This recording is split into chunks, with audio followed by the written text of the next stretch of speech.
Here.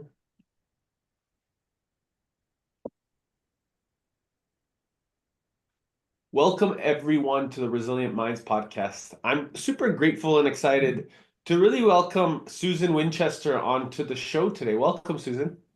Thank you so much. It's a pleasure to be here. Thank you for having me. The pleasure is all mine. I really want to first and foremost, give everyone the understanding of the magic that you've created over time. Susan has helped, lead Fortune 500 companies over 36 years of experience in corporate HR, executive work.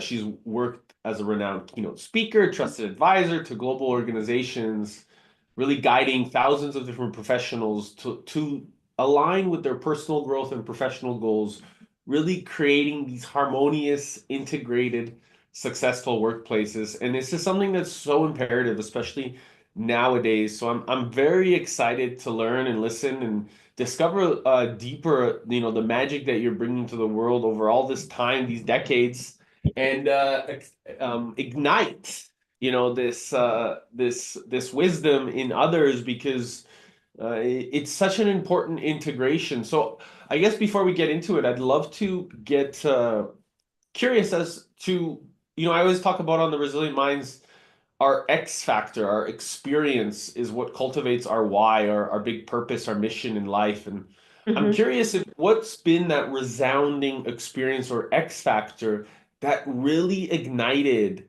you to really cultivate that why, that big meaning to move forward. Yeah, thank you for the question, Eric. I love it. So I would have to say it was a very distinct moment in my past. Years and years ago, I had a wonderful boss, a head of HR at one of the companies I worked for, and I only had the opportunity to work for him for 6 months because he was re-diagnosed with melanoma and he passed away. But he was this humble servant, and he was a rather small man, but he just took on all the bullies in the company and really prioritized the key issues that we needed to be focused on. And I felt deeply blessed that I had the opportunity to know him.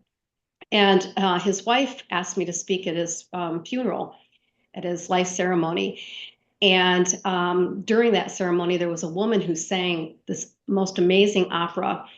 And I went up to her afterwards and I said, "Are you a professional opera singer? That was amazing." And she said, "No, it's the first time I've sang in public in 20 years." Wow. And I said, "What? What motivated you? What inspired you?" And she said, "Pathways to Successful Living," which I had no idea what that was. But she said, "Talk to Patty, Gary's wife, and she'll tell you about it." And so I went to my wonderful boss's wife and I said, "Marla said I should ask you about Pathways to Successful Living." She gets this big grin on her face and she said, "The Gary Goberville you knew and loved was the way he was because of Pathways." And I didn't know what it was. It was like a personal development seminar. I just trusted that I was going to learn something important in this seminar. So I signed myself up. My husband at the time, we both went. They have a basic program, advanced, and a leadership course. And it was in the leadership course when we did a lot of work on discovering our why, our purpose.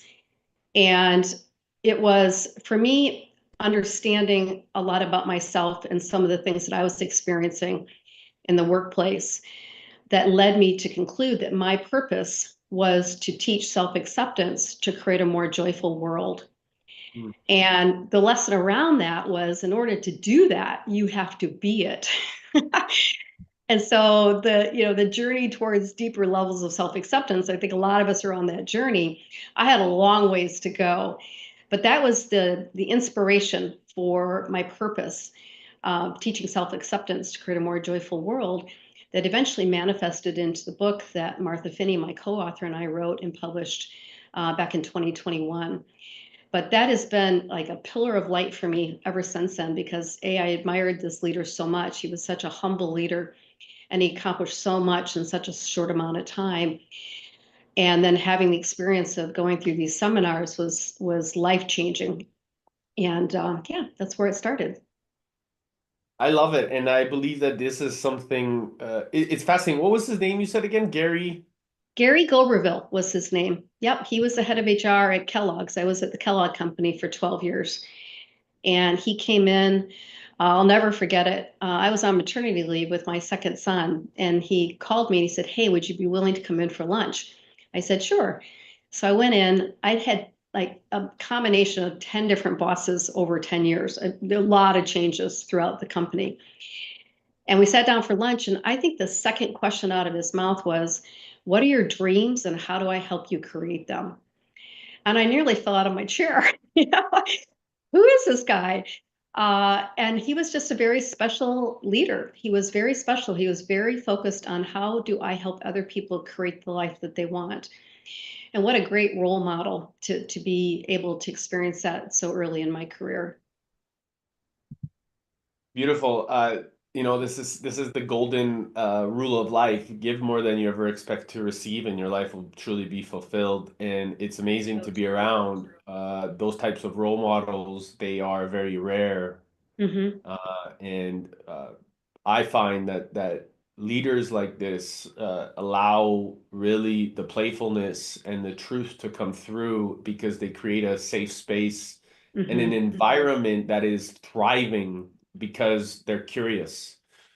So Hmm. my biggest I I guess my biggest curiosity is like what translated for you by spending time with this gentleman, and how are you applying that, or how have you been applying that into the workplace with your amazing integration, and how you're allowing professional and personal to really come together, because my hallucination is that you have been seeing a gap, and having a role model like that was really opening for you to recognize things that most people may not see.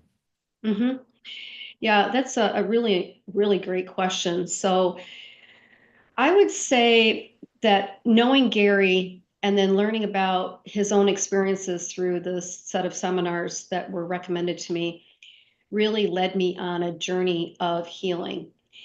Mm. And I think, first of all, he was just, he just was a great person to work with. And he was tough, but he was, like you said, he created a really safe environment for the people that worked for him. And I would say I have been incredibly blessed through my whole career with great mentors like he was, and advisors and thought leaders and guides, and just this amazing set of support team that came together thanks to God, really. I know he brought a lot of amazing people to me. And it was through lots of different influences that shaped me in my career. And, I think that most of us, many of us, according to the research that CDC and Kaiser Permanente have done, indicate that a lot of us grow up in challenging childhoods, dysfunctional childhoods. Mm. And I believe that many of us are unaware, I was for 30 of my 36 years, of how much that past experience shapes everything that we experience at work, how we feel about ourselves, how we interpret other people, how we respond and behave. And it can lead to what I call living the unconscious wounded career path. And so I think, Gary was an early influencer for me and helping me to realize the power of serving others. That was really was his essence, was his ability to do that. And my own experiences going through the corporate world, many times being the only woman on a leadership team, and frankly, most of my career success up until 30 years into it was fueled by my underlying belief that I wasn't good enough, which manifested into perfectionism and people pleasing, believing that everybody else held that power to determine my worth.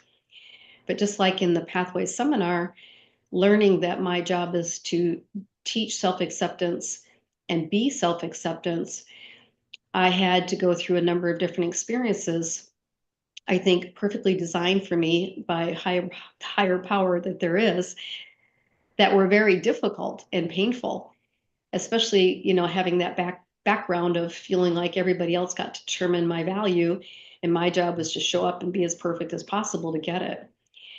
And so that's been a bit of the journey is, it's sort of like it's like a river that flows.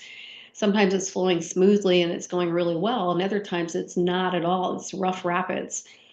But each of those moments are are shaping not just me, but anybody who's going through difficult moments in the workplace to be even more aware, more conscious, more capable of managing our own emotional response or managing our own nervous system, which I didn't know how to do. I used alcohol to regulate my nervous system. That's not the greatest way to do it. I'm super grateful that I'm coming up on my 21-year sobriety anniversary.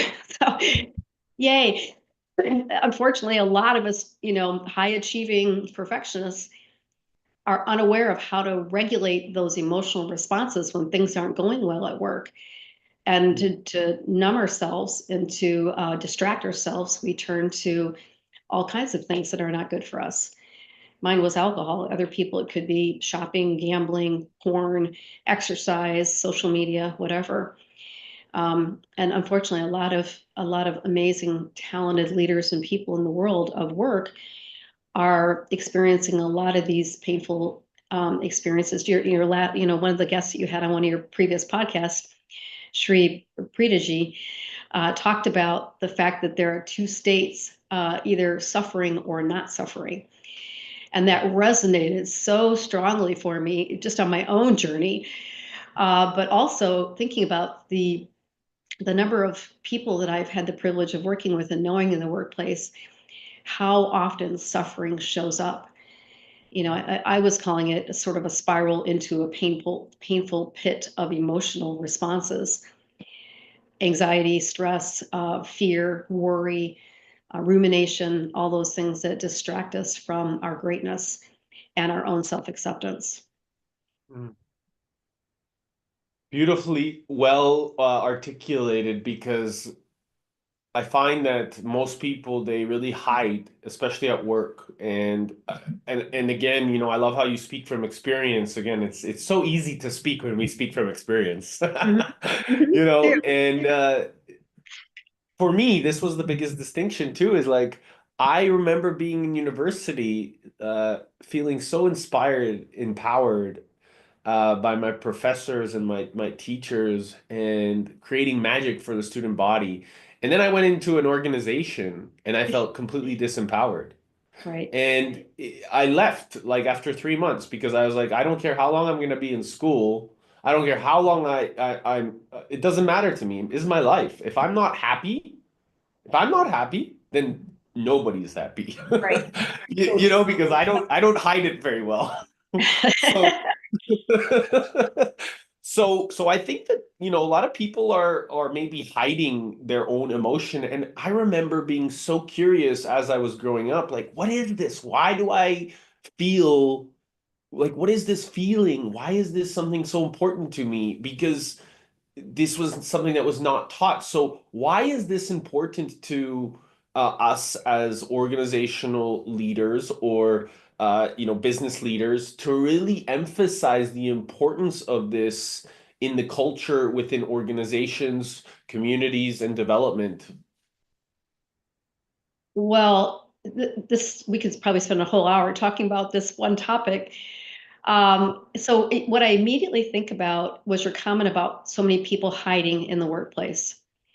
And I agree with you. In fact, as I started to pay attention to the patterns that I was seeing in the workplace, it became very evident that people are showing up in such an unconscious state, unaware of how much their childhood past is affecting them at work, that they're doing fight, flight, freeze behavior. And so you talked about the freeze, the hiding, and I absolutely agree and know people that are working in the world of work today who are doing everything they can to stay off the radar. They're hiding. I worked with one person years ago who told me one day that she had never spoken first until spoken to for 30 years of her career. Mm. So talk about hiding. So people are literally physically, emotionally hiding. They're also um, oftentimes in bully, the fight mode, or fight, flight, freeze. People leaving companies because they don't like it. They just leave. They fly away, or they become bullies. And every company that I've worked in has that personality: the aggressive, argumentative, difficult leader who creates lots of great results and value, that leaves, misery in the wake with the people.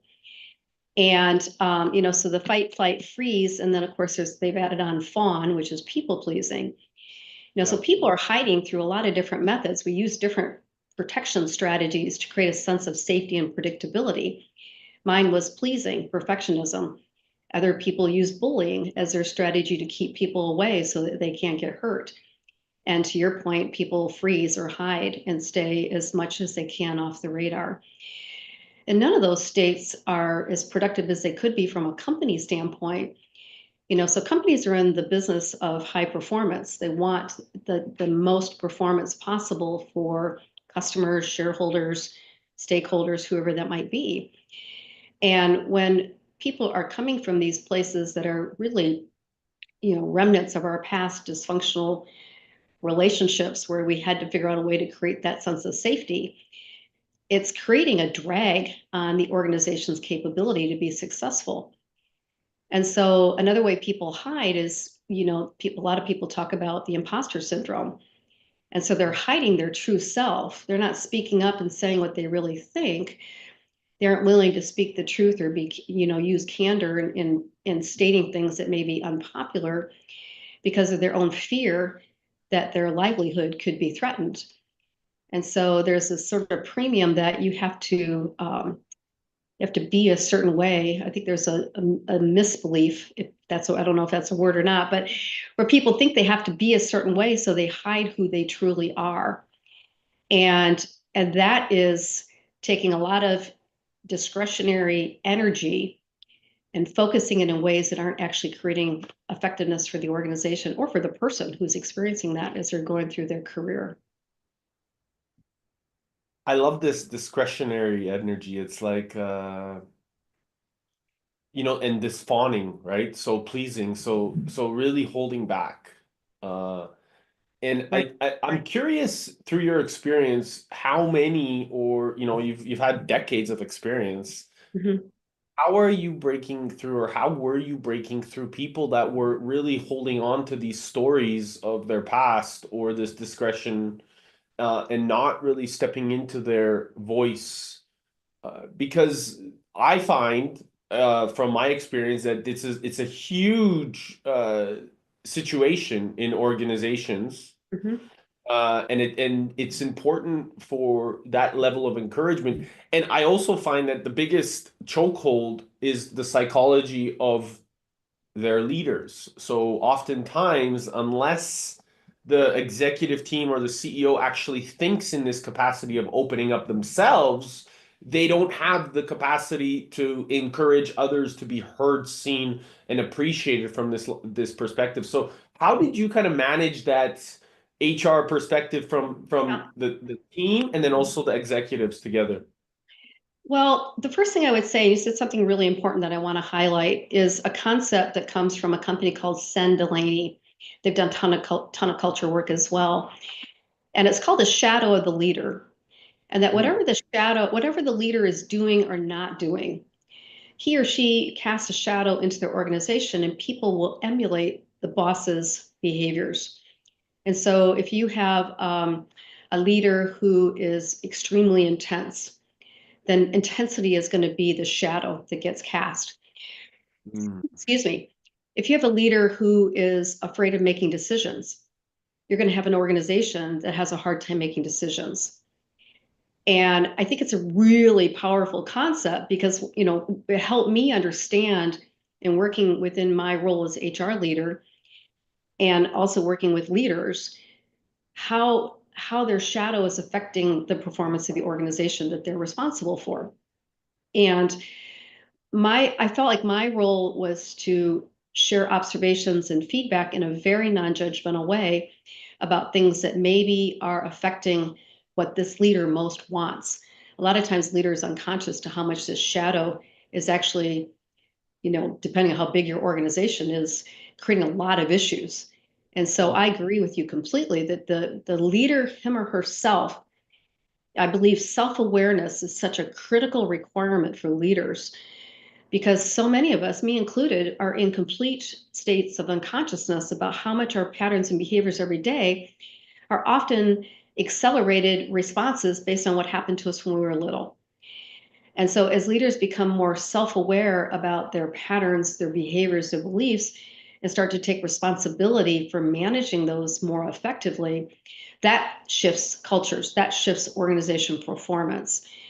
When leaders stay in a state of, you know, dismissing or denying that they have some of these areas that need to be worked on, that potentially becomes a problem for the company, for the organization that that leader's working for.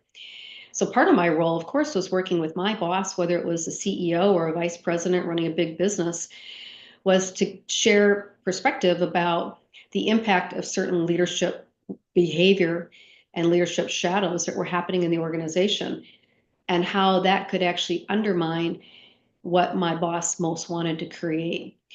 And so that was a lot of what I did and I still do in the work that I do with my little consulting practice, is really helping people become more aware of their unconscious patterns and beliefs that are getting in their way, that often lead to people feeling frightened, afraid, worried about their capability. That imposter syndrome comes up a lot. And as you start to help them shift to see, a lot of that's fueled from your past. The research that I referenced earlier suggests that nearly 2/3 of us experience at least one significant adverse childhood event before the age of 18. And these are significant things: abuse, neglect, violence in the home, addiction in the home, et cetera. It's 10 really significant things. 67% of us experience at least one, 40% experience two. And then there's a small group, 13% of us, that experience more than four. That includes me. And so, you know, our past is guiding how we behave, often like coming in. It feels like sometimes a lot of teenagers showing up at work that are taking on the task of adults, but are actually stuck in some of those unconscious states. Mm. So you ask great questions. I love the questions. I hope I'm not rambling too much, but I think that partnership with leaders, um, sometimes, you know, having difficult conversations with my boss, saying, you know, this is a leader that's probably hurting what you most want to create because of their inability to take responsibility for their actions, their aggressive nature, you know, some element of their temperament that's impairing their effectiveness. If there's a pattern, frequency, and intensity of that behavior, over time it becomes a situation where the organization has to decide, is this person stay or go? And, you know, obviously in 36 years, I was involved in a lot of those discussions. And how did you face challenges like this when, because I imagine, again, like you said, there's a lot of challenges that over 36 years were something that have been cultivated or engaged in. And one of the things that I love, the more conscious we become, is the more certain we actually become of our light and shadow side, really working in that space of harmony. Yes. And what I've learned is the more healthier we become within our experience in terms of owning the value that we bring to the table, we're okay to walk into the challenges or the darkness, and we're okay to walk into the light and shine. Whichever way we just get shit done. And so what kind of opportunities, challenges they could be considered to some, but to me, I like to see them as opportunities I do too. to create growth for everybody, including ourselves. What are some of these specifics that maybe you could share or emphasize that are important that helped you grow, but Mhm. also were very important for the organization to really let go of that threshold of control, to really expand their own awareness as a culture, as an organization, as leaders? Yeah, I have a lot of those examples. I I had a lot to learn on my journey. You know, when you give away all your power to other people to decide your worth and value, you put yourself in a precarious position. And I see this behavior and pattern all the time in the workplace where, you know, people want the validation of their boss.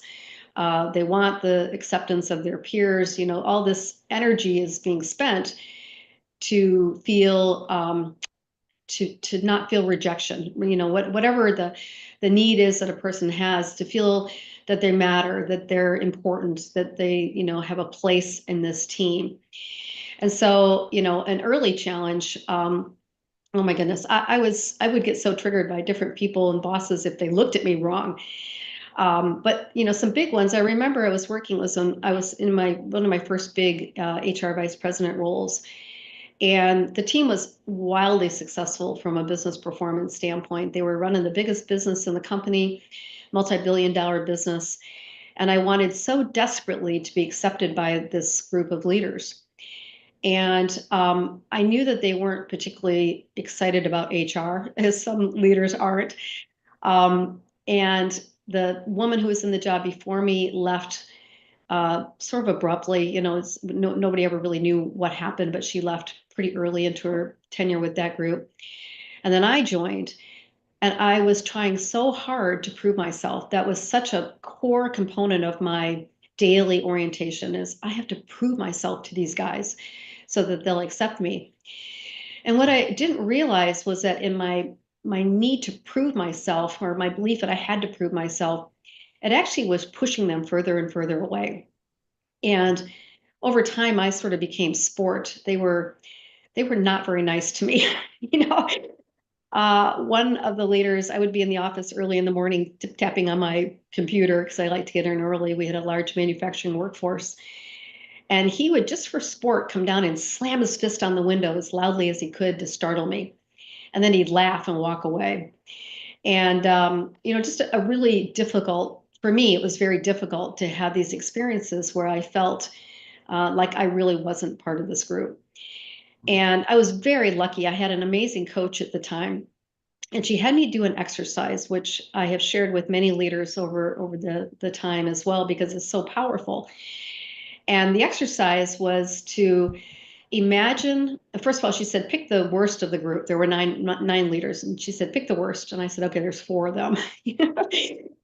And she said, all right, I want you to imagine that you are in their eyes looking at you. And if they were to describe you in the symbolic form of an animal, what animal would they pick for you? And I just burst out laughing. I'm like, oh my God, I'm a golden retriever puppy dog. I just want them Mhm. to pat me on the head, tell me what a good girl I am, and basically love me. It's just this deep need to be accepted. And then she said, all right, get back into your own eyes. And then I want you to look at each of those four men and tell me what animals would you say represent them. And there was a grizzly bear, a gorilla, a wolf with long fangs, and a hyena, laughing, but I always felt like he was circling me, ready to go in for the kill. And this was really a major shift for me because this coach, Tony Chinoy was her name, or still is her name, really helped me realize that I was giving away all my power. I was coming out in a way that was very needy, clingy. I wanted them to tell me I was okay. And as a result, it was fueling their response to me. And I realized with her support that I could not continue in this state. That puppy dog is a part of my personality. I like people to be pleased with my work. I like to do great work, but it was energy sucking that constantly going into work every day and feeling like that hamster on the wheel, constantly trying to prove myself. And it seemed to get worse and worse in my relationship with these men.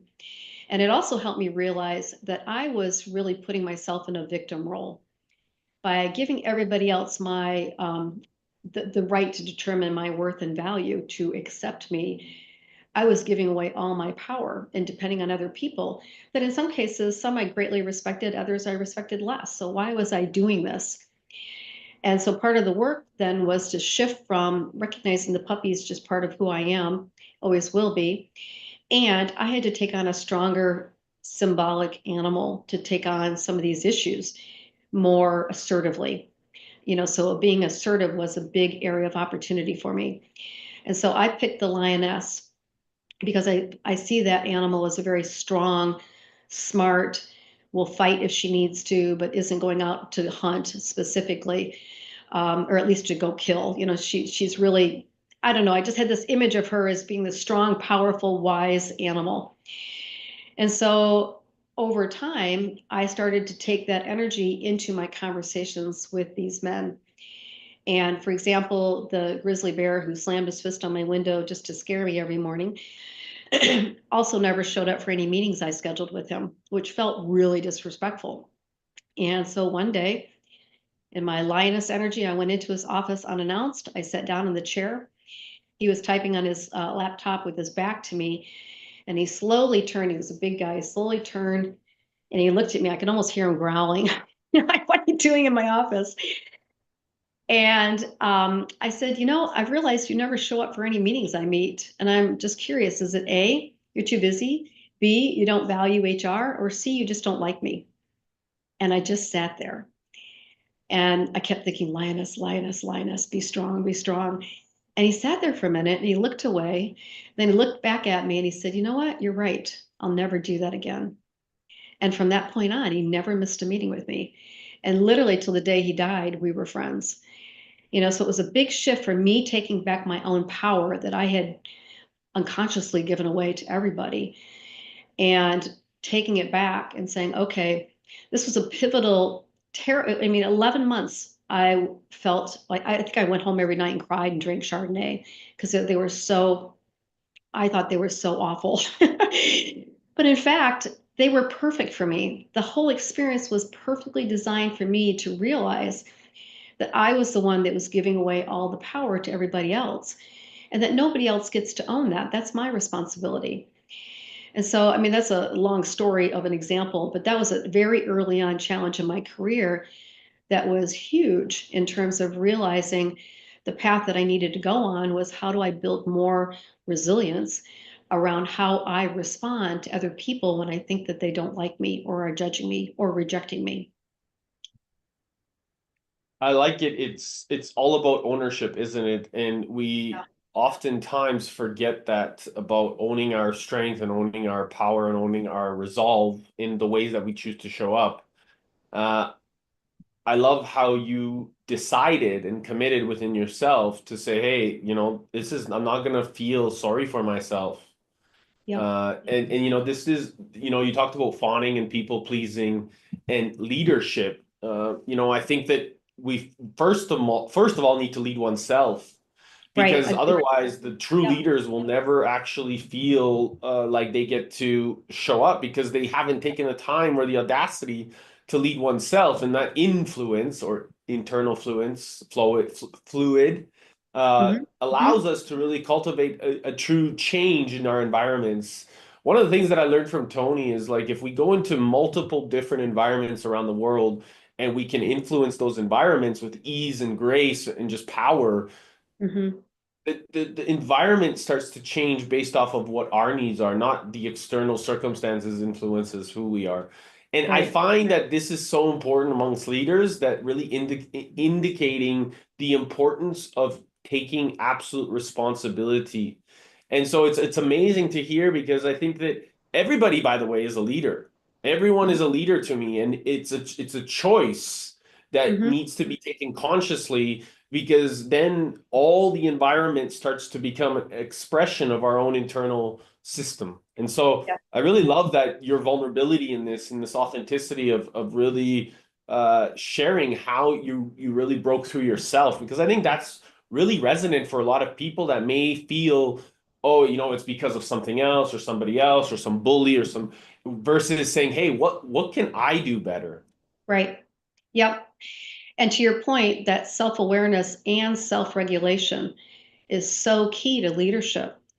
And like I said, that unconscious state of not even realizing how much, if you are demonstrating behavior that indicate to me that you're rejecting me or, judging me, I will have a very strong reaction because I had a dad, my authority figure dad, who, while he did a lot of things really well, and I don't focus on blaming or judging parents at all. I think they have their own lessons to teach us, but he had unpredictable rage. And so I came to believe that my job was to try to manage my environment to avoid his rage because it was really scary. But anytime somebody at work, then many, many years later, would do something that felt judgmental or rejection or whatever, my nervous system would go into high alert. And, like five fire, fire station drill, come and help me out. And then I would react by people pleasing, perfectionism, overworking, workaholism was, that, and it is still majorly prevalent in our companies today. But realizing that I was the one that was creating that response unconsciously because of things that had happened to me when I was younger. The brain's really interesting. I don't, I'm certainly not a brain expert, but I've done a lot of research to know that survival mode of our brain, the fight, flight, freeze, the amygdala, has no memory of time. It has memory of the emotions of survival. And, ultimately, we're hoping we can get into our prefrontal cortex, the executive part of our brain, where we can make good decisions and problem solve, et cetera.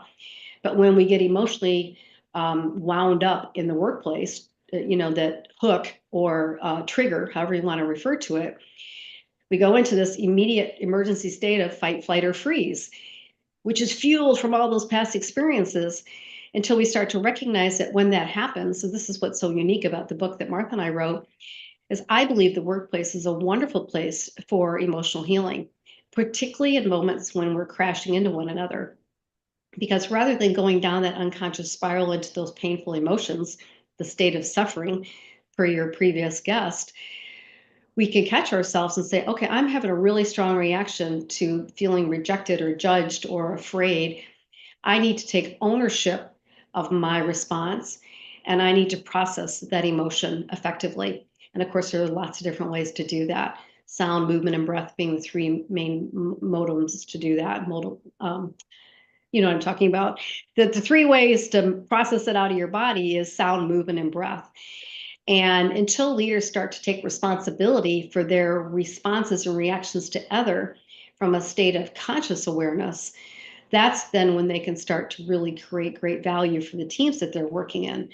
So I could not agree with you more about the self-awareness, self-regulation, healthy ways of self-regulating, not the unhealthy ways that so many of us use. And in doing so, as more and more leaders become more and more aware of their responses, they can manage them more effectively.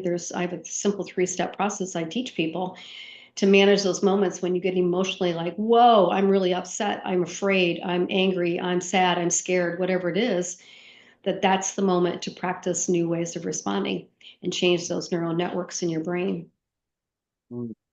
This actually, I think this is such an important component of business, and this emotional intelligence of how we choose to really negotiation, sales, agreements, things like this.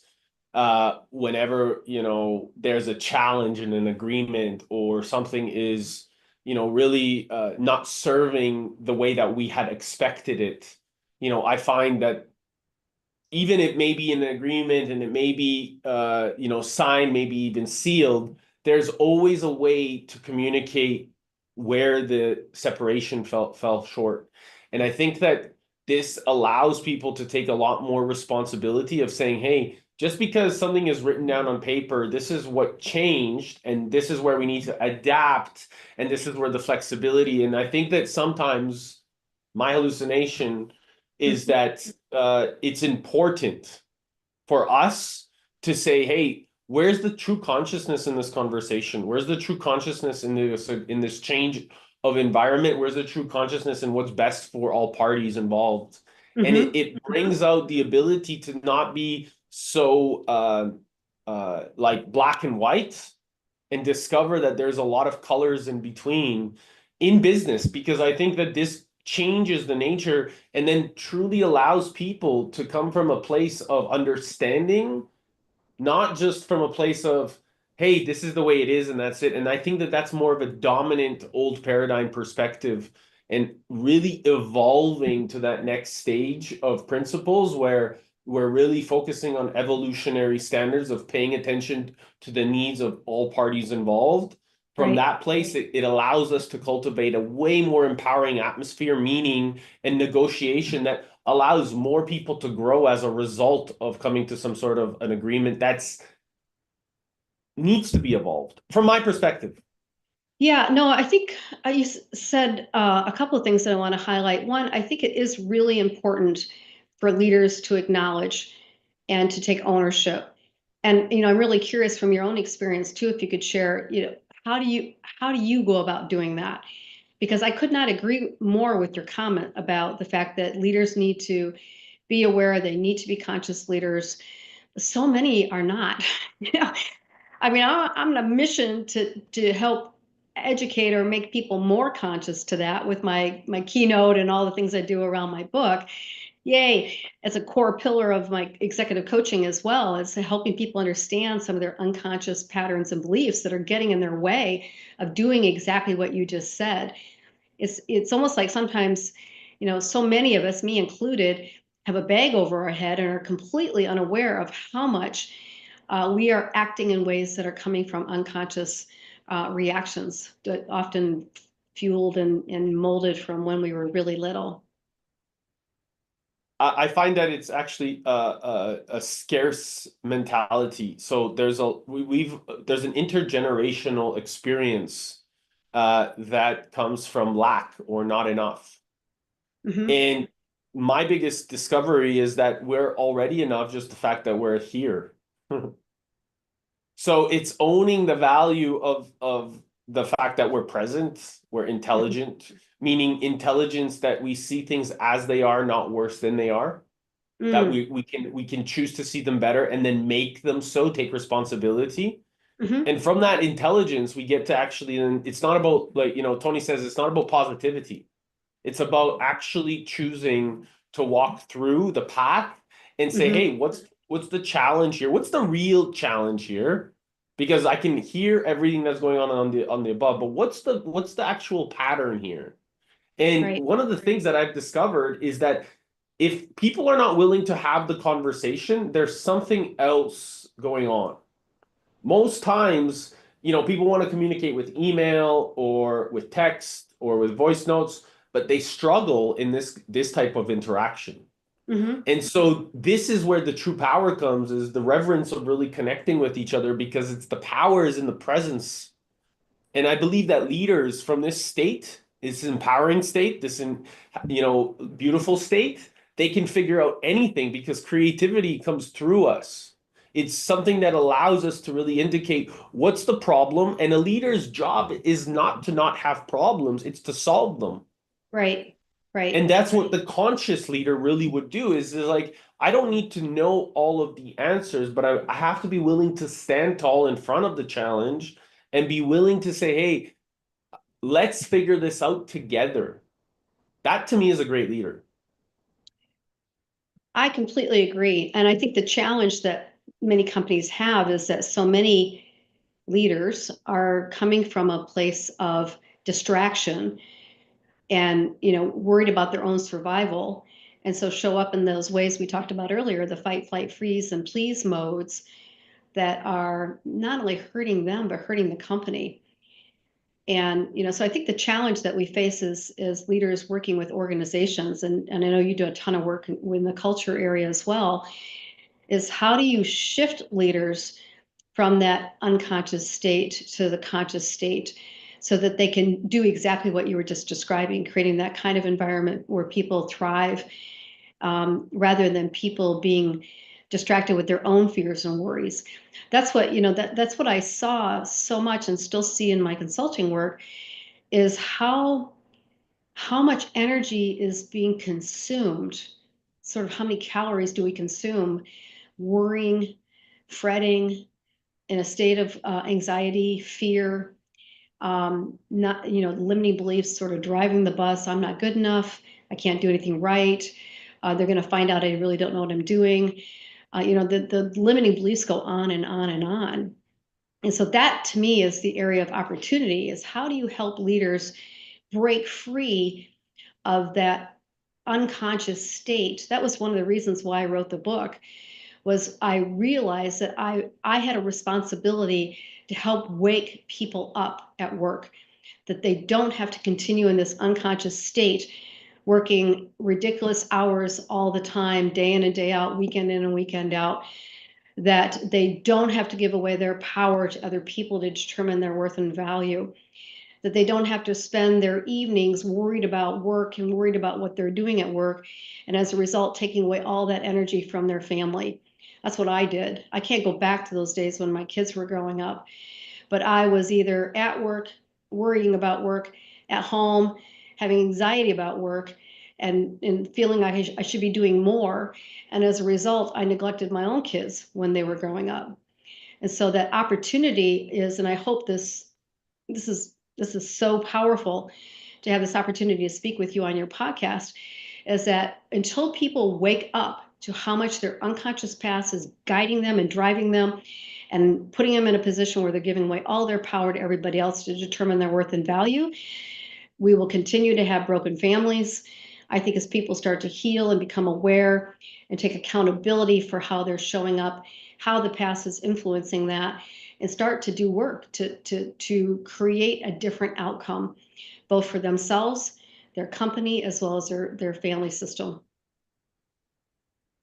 I love that you really have taken the time to write this book. I'm really excited. If I would love for you to share actually a little bit deeper about, the book and, Sure. how why it's been so important to you, because this is something that uh, I know that I can just imagine. I'm wanting to write a book myself, except, I just have so many things happening. So I know how much of devotion and dedication it does to taking. Tell us about the book, where people can find it, a little bit Sure. more about, the meaning that you gave it, and your big why behind it. I love it. So first of all, I'll show you a picture. It's got two bumper cars on the cover. And the reason why it has two bumper cars is Martha and I talk about workplace conflict when we crash into somebody and we have that strong emotional response. We call it a bumper car moment. And often, like I've said a couple times, that bumper car moment and our response, how our nervous system is responding, is directly related to our dysfunctional childhood. And so the book was truly a journey. So I started writing the book in 2004, and I didn't really have a clear vision for the book, but I just sort of kept writing stories. Um, and one of them was about the night my sister died, which is a fairly traumatic story to share. But the essence was the journey was realizing that the most difficult moments in my life and at work were actually the biggest gifts to me on my own soul journey. And as I started to work with Martha, so I wrote my first manuscript, finished it in 2017. So 13 years of writing a manuscript. It was written over many years. I had sort of a vision, but it wasn't really clear. And so it needed a lot of work. And then I was very blessed that Martha Finney, who I'd written a chapter for a book for her for HR years ago, we didn't really know each other that well, reached out and said, hey, she said I was looking at her LinkedIn. I don't remember doing that, but we reconnected. She asked, what are you doing? And I said, well, I just wrote this book. I don't know what to do with it. Well, Martha's published 30 plus books. And she said, well, I want you to send me your manuscript. And so I sent it to her. The next morning, she wrote me a note really early in the morning. She was at that time living in Santa Fe. She'd get up at 3 in the morning. And the note basically said, I've spent the last 3 months in self seclusion at an Airbnb in Florida, processing my dysfunctional childhood. And I feel like God has been preparing me to work with you. And every time I say that, I get chills because this book would not be what it is without Martha Finney. And then we spent another 2.5 years working on the research, the neuroplasticity research, understanding that we can change and rewire how our brains think about ourselves. We can soften the voice of the limiting beliefs that seem to distract us a lot. And we also did a ton of work looking at the impact of positive psychology and how we could bring that in. So we finished the book in, it was early 2021. And I said to Martha, I'm not publishing it. I like had a total meltdown. No, I'm going to be judged personally. Family members aren't going to be happy about my speaking the truth. My employer may say, oh my gosh, we didn't know this about you. We don't think you should work for us. I mean, I had so much fear. And luckily, Martha found a woman named Celine DaCosta, and she was offering a one-on-one special called a Story Clarity Intensive. And I didn't even know what that was. But I engaged Celine to work with me for 90 minutes. And in that session, she helped me figure out that my purpose for writing this book, my why, which was to wake people up from their unconscious relationship with the past and how that's affecting them at work. My why was way bigger than my fear. Mm. And as soon as she helped me realize that, it was like everything just sort of softened. We wrote the book. Jack Canfield, who was the co-author of the Chicken Soup for the Soul books, read my book and said it's in his top 5 most favorite books because it's so important, so critical, and so core. And from that point on, it was just, okay, here we go. And what we basically teach is how to use the workplace as a laboratory for emotional healing, because we're always crashing into people that are triggering our emotional responses, that are launching us into this unconscious wounded career path. And we teach people how to go from that path to step onto the conscious healing career path, where we become aware of why we're responding and over responding to things at work and people at work because of things that happened to us when we were little, and how to take those bumper car moments, those crashes when we, like sometimes you really feel like you've been in a car crash because it's so emotionally upsetting, how to use those moments as a healing opportunity and becoming more conscious of why your response is so big, and then taking 3 simple steps. First, the first step is creating choice, which is processing that emotion so you have a choice. The second step is elevating your action, getting into that executive part of the brain that problem solves. And then the third step is, once you've done something differently than how you've done it before, is to take time to really celebrate it, and to celebrate it as an act of integrating it into your identity. And so the book, I'm very proud of the book. It was a long journey to get to where it is now, but it has been a privilege to be able to write it and share it with people and have it help people in their own lives realize how much of their unconscious reactions and responses and beliefs about themselves actually can be healed. There is magic in so much of what you're saying, and this wisdom is like what comes to me is the conscious person or leader will use the world as a mirror and take responsibility of their actions. The unconscious person or leader will attack the mirror because it doesn't know it's a mirror. Right. You're exactly right. Yep. And I take full responsibility and accountability that I was unconscious to my past influences for 30 of my 36 years. And what a difference it is to experience the workplace coming from that place of leadership that you talked about. And now I have, Susan, sorry, go yeah, ahead. My I was just apologies. saying, now having the privilege to share that through whether it's executive coaching or consulting, helping people and organizations to break through some of these unconscious patterns that get in the way of joy and self-acceptance. And how could people find you? What's the best way to connect with you, reach out to you, learn more about you and the book? Yeah, first, the book's available on Amazon. It's easy. Healing at Work. Susan, I think Schmidt is in the name of my, Schmidt's a middle name, SCHMITT, Winchester. And then to get a hold of me or to learn more about me, it's susanwinchester.com. Super easy. And of course, I'm on LinkedIn as well. Beautiful. Thank you so much for this time, this energy, this presence, this wisdom. I have one final question before you go. Mhm. If you had 3 days left to live, what would you do? I love it. Well, I just finished reading The Monk Who Sold His Ferrari by Robin Sharma. And in it, he says, every day you should ask yourself, what would I do today if it was my last day? And so, what I would do in the next 3 days is I would continue doing what I've been focused on doing, which is how do I create joy in everything that I do? And that includes spending time with my husband and sons. I would spend time with my animals, my dogs, my horses. I would be out in nature, and I would be celebrating all the gifts that I've been given during this life. And that's what I would be doing, is finding ways to create joy and even more joy in my life. Beautiful. Thank you so much. Is there anything else that you would like to add? I don't think so. I really appreciate the opportunity to speak with you, and you're doing great work in the world as well. So thank you. Thank you. Big love, and I look forward to talking to you soon. Yep, you too. Bye bye.